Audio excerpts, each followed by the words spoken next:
everybody? It is Dave, and welcome to day 6 of our daily vlog, the reading of the New Testament. We're currently in the book of Matthew, so if you'd like to follow along, we are using the King James Version, and we're going to be in Matthew chapter 7 today. So topics that we're going to talk about in these 29 verses are judging and being judged, asking and receiving, the straight and wide gates, false prophets, rock or sand foundations. So all of these are in red, so all of these are the words of Jesus Christ, with the exception of verses 28 and 29. Alright, so let's go ahead and get started. And before we do, just a real quick reminder, if you like these videos, give us a thumbs up. If you like us on Facebook, or if you're on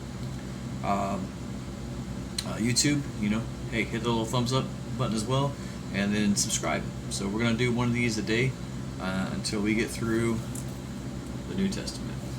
Alright, so okay, thanks, and here we go. So first is judging and being judged. This is seems to be everyone's favorite verse, and then they stop reading the Bible when it comes beyond that. So alright, so here we go. Matthew chapter 7.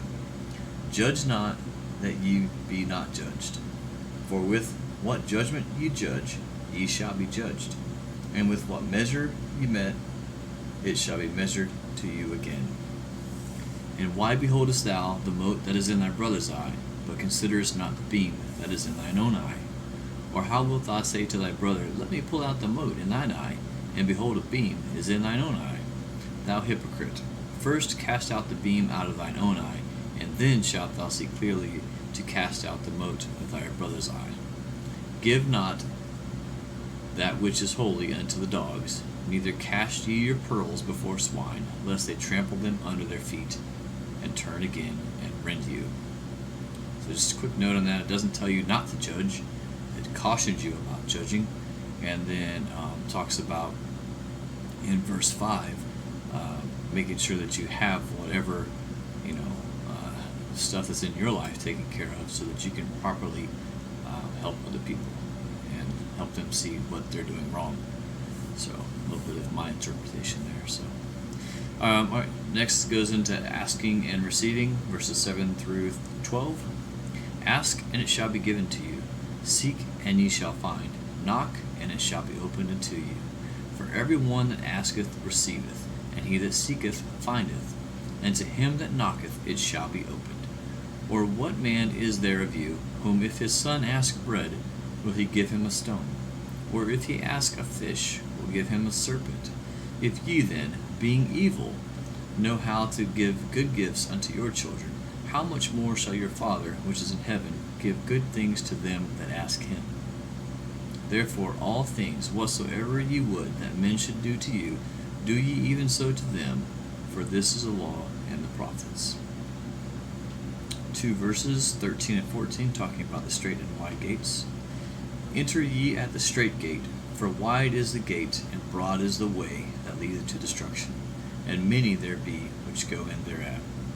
Because strait is the gate and narrow is the way which leadeth unto life, and few there be that find it. 15 through 23 is the next topic of false prophets. Beware of false prophets which come to you in sheep's clothing, but inwardly they are ravening wolves. You shall know them by their fruits. Do men gather grapes of thorns, or figs of thistles? Even so, every good tree bringeth forth good fruit, but a corrupt tree bringeth forth evil fruit. A good tree cannot bring forth evil fruit, neither can a corrupt tree bring forth good fruit. Every tree that bringeth forth not good fruit is hewn down and cast into the fire. Wherefore by their fruits ye shall know them. Not every one that saith unto me, Lord, Lord, shall enter into the kingdom of heaven, but he that doeth the will of my Father which is in heaven. Many will say to me in that day, Lord, Lord, have we not prophesied in thy name, and in thy name have cast out devils, and in thy name have done many wonderful works? And then I will profess unto them, I never knew you. Depart from me, ye that work iniquity. The last section is the rock or sand foundations, starting at verse 24. Therefore whosoever heareth these sayings of mine, and doeth them, I will liken unto him a wise man, which built his house upon a rock. And the rain descended, and the floods came, and the winds blew, and beat upon that house, and it fell not, for it was founded upon a rock. And every one that heareth these sayings of mine, and doeth them not, shall be likened unto a foolish man, which built his house upon the sand. And the rains descended, and the floods came, and the winds blew, and beat upon that house, and it fell, and great was the fall of it. And it came to pass, when Jesus had ended these sayings, the people were astonished at his doctrine, for he taught them as one having authority, and not as the scribes. So thank you very much for spending your time with us today. This was day 6 in chapter 7. Tomorrow we'll get into chapter 8, and that goes into the story of Jesus healing a leper, as well as some other really cool stories. So I love how Jesus talked in parables and stories, and made you think about what it was that he was saying.